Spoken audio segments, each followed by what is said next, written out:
So if you live downtown, if you live in central Phoenix in any of the historic neighborhoods, if you live in Maryvale or West Phoenix, all the way out to 99th Avenue in Lower Buckeye, you live in Congressional District 3.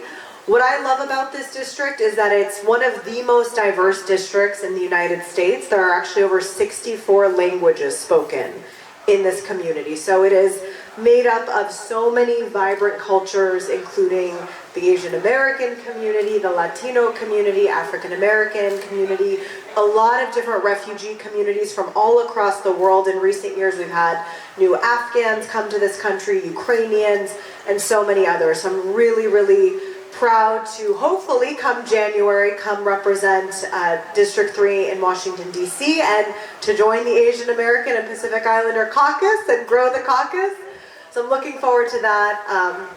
I want to start telling you all a little bit about my story and how I decided to get into public service. Catherine did a great job touching on some of the work that I have done before elected office and as a Phoenix City Councilwoman and Vice Mayor, and also my vision for the future. So as has been mentioned, I'm the proud daughter of two immigrants who came to the United States from Iran. My dad came to the U.S. in the mid-1970s to go to study civil engineering, of course, as most Asian Americans. It's a common degree, so I became a civil engineer. And my mom actually was a little bit younger, so she was 16 and fled the revolution that occurred in 1979 in Iran and came to the United States by herself.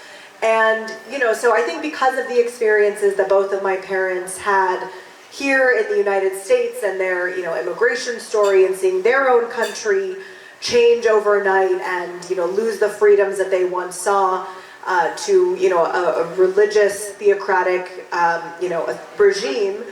Growing up in our house, dinner table conversations were always around issues and politics and civic engagement, and they taught me from a young age, of course, the values of hard work and the importance of education, but also to never take our democracy for granted and to be engaged in the process here. And I remember my mom always really saying, like, you can't just think that this democracy will inevitably last forever. Many democracies have failed after a couple hundred years. And so she always made sure we were very involved. When I was a young elementary school student, we did a lot of volunteer work with refugee communities who had recently come to the U.S., and we would support them in any way that we could. So I owe a lot of my interest in civic engagement and my passion for this to my mom.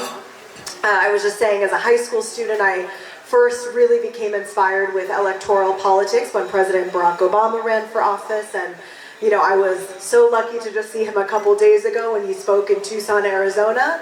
But it was back in 2007 and 2008 that, his words and his vision for the country and a new generation of leadership and, hope for the future in which all Americans are equal and really have just policies to support them inspired me. So I got involved with his campaign, and I really never looked back.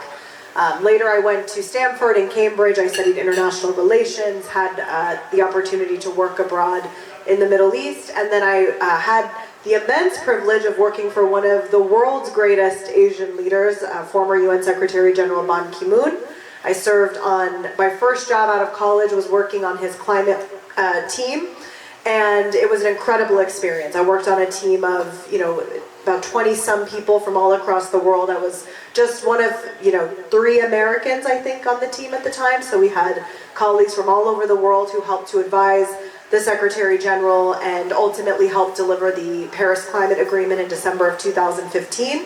So that's really where I learned and spent most of my career, is at the UN and working on climate policy. So I worked with cities and states and countries to deliver more renewable energy, more clean electric transportation, starting to shift the narrative on the importance of adapting to climate change and the fact that, unfortunately, because of fossil fuels and the emissions that are already locked in, we're already going to see significant climate impacts like we just saw in the hurricanes in Florida and unfortunately in the other part of the country. So the resilience and adaptation that's important to that. And it was a lot of that work that I did with cities that inspired me to run for public office in the first place.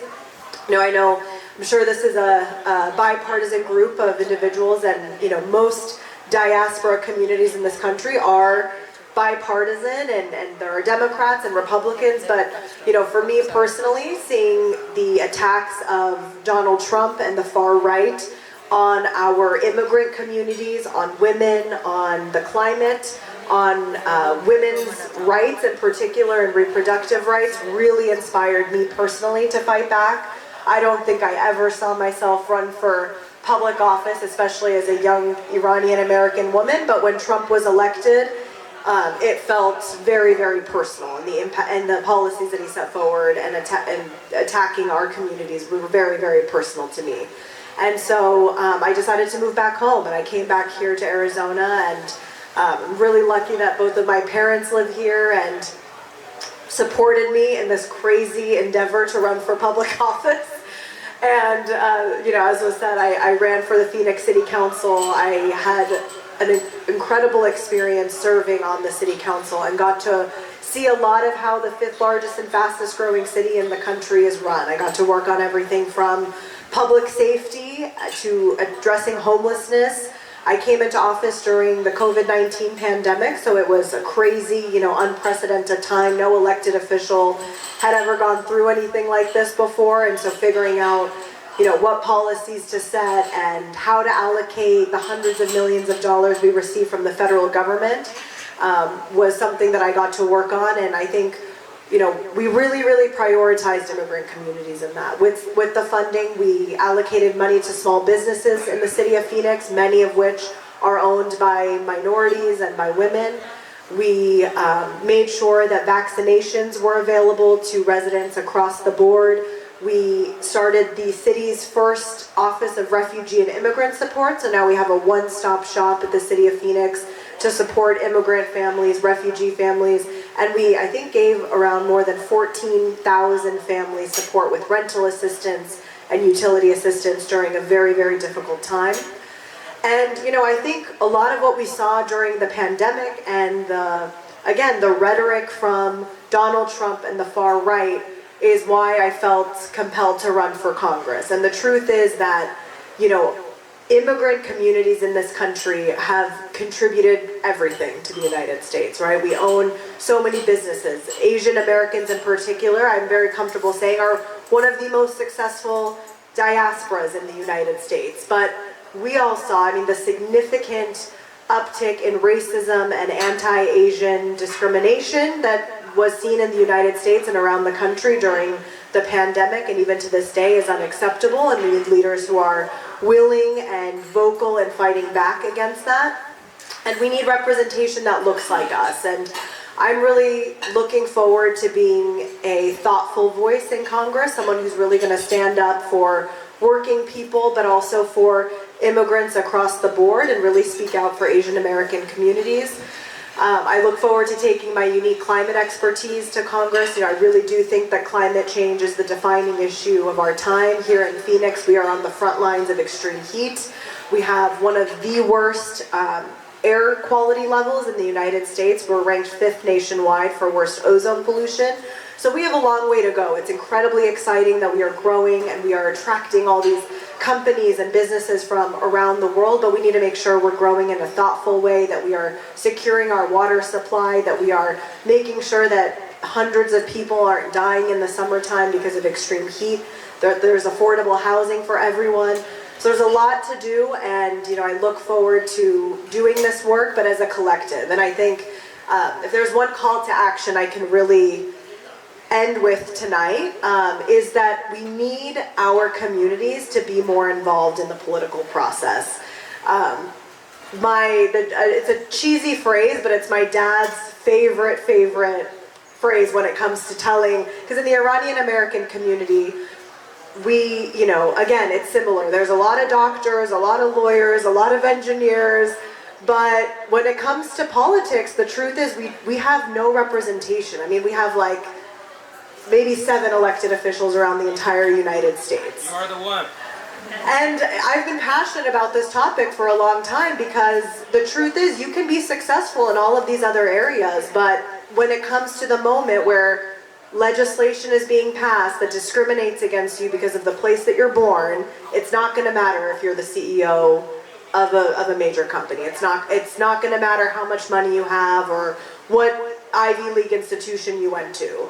It's going to matter if you have representatives in Congress, in different elected offices who can fight for you and explain why this is unacceptable. And so the saying is, if you're not at the table, you're on the menu. And my dad repeats that all the time as a reason to get involved in politics. And it's not just even about voting. Like, I hope everyone here votes in every single election, but that is really the bare minimum that we should be doing, all of us, you know, if we have the ability to do it. Vote, get your friends involved, go to political events, you know, be engaged. And I know, Catherine, when we were just talking about committees, there are so many committees to serve on at the local level in whatever city that you live in, and it's really not even that hard to get on these committees. I mean, if you get involved, even just a little, I mean, us in local government especially are dying for people who are enthused and excited to get involved.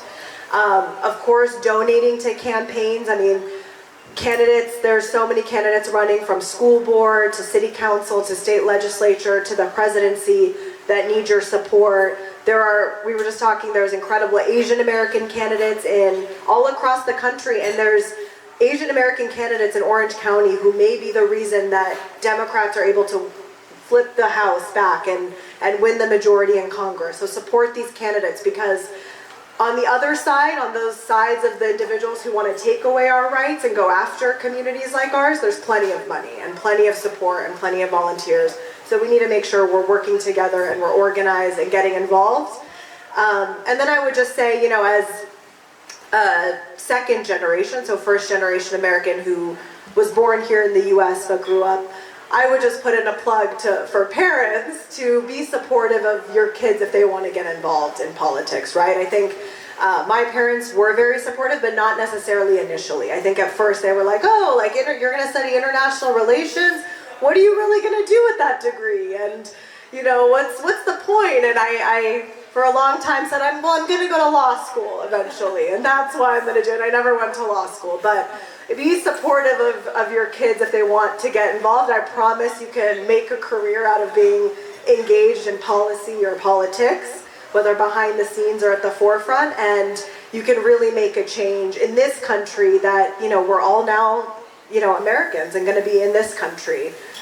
So I am happy to answer any questions, but I just want to again thank John and all of you for being here tonight, and please make sure to vote on or before November 5th. This is a very critical election for the future of our democracy, the future of our freedoms, and really I think there's a lot on the line in terms of what the United States will look like depending on how this election goes. So thank you again.